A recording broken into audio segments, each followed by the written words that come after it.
Sir क्या हुआ प्रीतम? Sir मुझे अपना टैक्स सेविंग करना है। अच्छा, तो सर क्या मैं फिक्स डिपॉजिट में अपना इन्वेस्ट कर दूं? क्यों फिक्स डिपॉजिट में क्यों इन्वेस्ट करना चाहते हो? सर फिक्स डिपॉजिट में कोई रिस्क नहीं है। अच्छा, तुमको ऐसा लगता है कि फिक्स डिपॉजिट में कोई रिस्क नहीं है? हाँ सर। क्या आपको भी ऐसा लगता है कि फिक्स डिपॉजिट में कोई रिस्क नहीं है? आइए आप बैठिए मेरे सामने, प्रीतम आप भी बैठिए मेरे सामने, मैं सबको बताता हूं कि फिक्स डिपॉजिट में रिस्क होता है कि नहीं होता है। तो गाइस सभी को अभिनंदन है। कैसे हैं सभी लोग?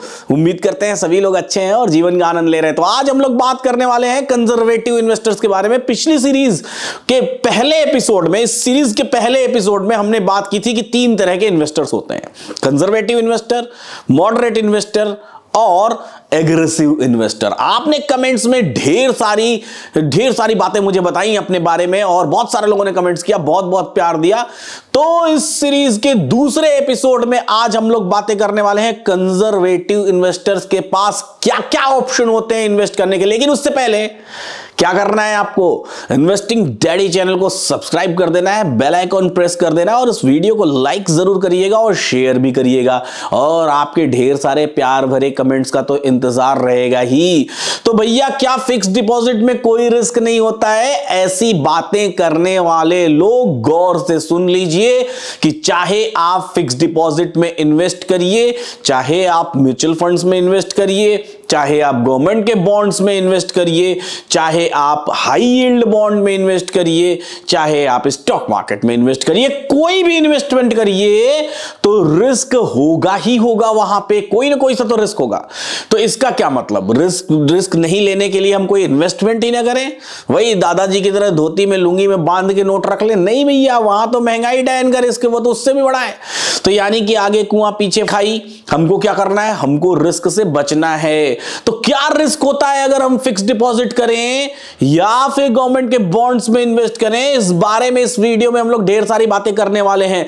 तो fix deposit, recurring deposit, Rajiv Gandhi saving schemes, post office की fix deposit, Sukanya Samriddhi Yojana, insurance की स्कीम्स पॉलिसीज जिसमें इन्वेस्टमेंट होता है, या फिर कॉर्पोरेट बॉन्ड्स, गवर्नमेंट बॉन्ड्स, या फिर म्यूचुअल फंड की डेट स्कीम्स। ऐसे कितने सारे, न जाने कितने सारे ऐसे इंस्ट्रूमेंट्स हैं जहां पर आपको कहा जाता है कि सेफ रिटर्न है, फिक्स्ड रिटर्न है। लेकिन इस बात को हमेशा याद रखिएगा, पहली बात को फिक्स्ड रिटर्न होता है कम, सेफ तो होता है लेकिन रिस्क वहां भी अवेलेबल होता है। तो किस तरह के रिस्क होते हैं? 2 तरह के रिस्क अवेलेबल होते हैं। उन दोनों तरह के रिस्क के बारे में हम लोग बारी बारी से बात करेंगे। पहला रिस्क होता है डिफॉल्ट रिस्क। डिफॉल्ट रिस्क का मतलब क्या होता है? अगर आपने गवर्नमेंट की स्कीम में इन्वेस्ट करने के बजाय किसी कॉर्पोरेट बॉन्ड में इन्वेस्ट किया, या फिर किसी प्राइवेट म्यूचुअल फंड की एमसी के डेट स्कीम में इन्वेस्ट किया, या फिर ऐसे किसी जगह पे इन्वेस्ट किया जहां पर उस पर्टिकुलर एमसी या कंपनी के डिफॉल्ट होने का रिस्क हो, तो ऐसे रिस्क को डिफॉल्ट रिस्क कहते हैं। कैसे पहचानेंगे वो आगे हम बात करेंगे। दूसरा रिस्क होता है, उसको बोलते हैं interest rate risk. Interest rate risk क्या होता है? जब आप गवर्नमेंट की स्कीम्स में इन्वेस्ट करते हैं या फिर जब आप किसी बॉन्ड में इन्वेस्ट करते हैं जहां पर आपको एक फिक्स्ड रेट ऑफ इंटरेस्ट मिलता है, ऐसे स्कीम्स में गवर्नमेंट अगर इंटरेस्ट रेट को इंक्रीज कर दे, बढ़ा दे, तो आपका रिस्क बढ़ जाता है। इंटरेस्ट रेट इंक्रीज होने से रिस्क बढ़ जाएगा? कैसे?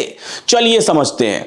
चलिए सपोज करिए कि आपने एक इन्वेस्टमेंट किया फिक्स डिपॉजिट का अपनी टैक्स सेविंग के लिए। टैक्स सेविंग की एटीसी नियम के अंतर्गत अगर आप मिनिमम 5 इयर्स के लिए फिक्स डिपॉजिट करें तो आपको टैक्स पर 1.5 लाख रुपीस तक की हर साल बचत हो सकती है। कैसे हो सकती है? अगर आप इन्वेस्ट करेंगे तो इतने पैसे का टैक्स नहीं लगेगा, क्योंकि अल्टीमेटली वो पैसा तो गया सरकार के इस्तेमाल में ही। तो चलिए अब आगे की बात करते हैं कि इस पे रिस्क कैसे होगा। सपोज करिए कि आपने इन्वेस्ट किया किसी बॉन्ड में जिसमें आपको 6% का इंटरेस्ट रेट मिल रहा है। अब आगे क्या हुआ? गवर्नमेंट ने एक दूसरा बॉन्ड लॉन्च कर दिया, उस पर्टिकुलर बॉन्ड में 7% का इंटरेस्ट रेट मिल रहा है। तो आपने तो इन्वेस्ट किया 6% के लिए और वो बॉन्ड सपोज करिए कि है 5 इयर्स के लिए, अभी आपके सिर्फ 2 2 इयर्स बीते हैं, 3 इयर्स बचे हैं, तो आपको तो नेक्स्ट 3 इयर्स तक उस बॉन्ड पर सिर्फ और सिर्फ 6% ही इंटरेस्ट रेट मिलता रहेगा। लेकिन जो नए लोग नए बॉन्ड्स में इन्वेस्ट करेंगे अपना पैसा, उनको वहां पर 6.5% का इंटरेस्ट रेट मिल रहा है उसी ड्यूरेशन के दौरान। तो हुआ ना रिस्क। इस रिस्क को बोलते हैं इंटरेस्ट रेट रिस्क, और ऐसे रिस्क मार्केट में अवेलेबल होते हैं। तो हमको इन्वेस्ट करने से पहले ऐसे रिस्क से अवेयर होना चाहिए। अब दूसरे रिस्क यानी कि डिफॉल्ट रिस्क के बारे में बात करते हैं।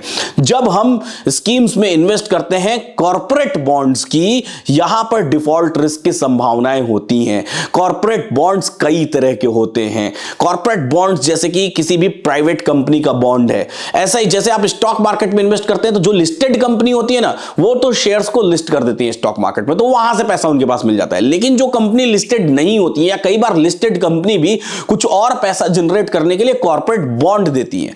ये बॉन्ड पे वो गवर्नमेंट से भी ज्यादा रेट ऑफ इंटरेस्ट देती हैं। यहां पर आपको 7%, 8%, 9% या फिर 10% तक के इंटरेस्ट रेट मिल सकते हैं, या फिर उससे भी ज्यादा। लेकिन इस बात को हमेशा याद रखना है कि अगर आप जब भी किसी भी बॉन्ड में इन्वेस्ट करने जा रहे हैं, कॉर्पोरेट बॉन्ड में, तो इन्वेस्ट करने से पहले उसकी क्रेडिट रेटिंग जरूर चेक करें।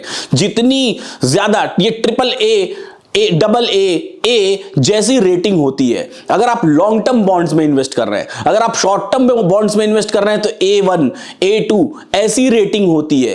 तो AAA रेटिंग का मतलब ये सबसे सेफ है, यहां पर डिफॉल्ट का रिस्क बहुत कम है। लेकिन अगर उसी बॉन्ड की रेटिंग D है, मतलब हाईली रिस्की है, डिफॉल्ट का रिस्क सबसे ज्यादा है। ऐसे केस में आपको रिटर्न तो बहुत ज्यादा अट्रैक्टिव दिखाई देगा, मे बी 16% का रेट दिखाई दे रहा है, लेकिन डिफॉल्ट होने का रिस्क कि उसका पैसा मिलेगा कि नहीं मिलेगा, इसकी गारंटी नहीं है। तो हमेशा क्रेडिट रेटिंग जरूर देखें।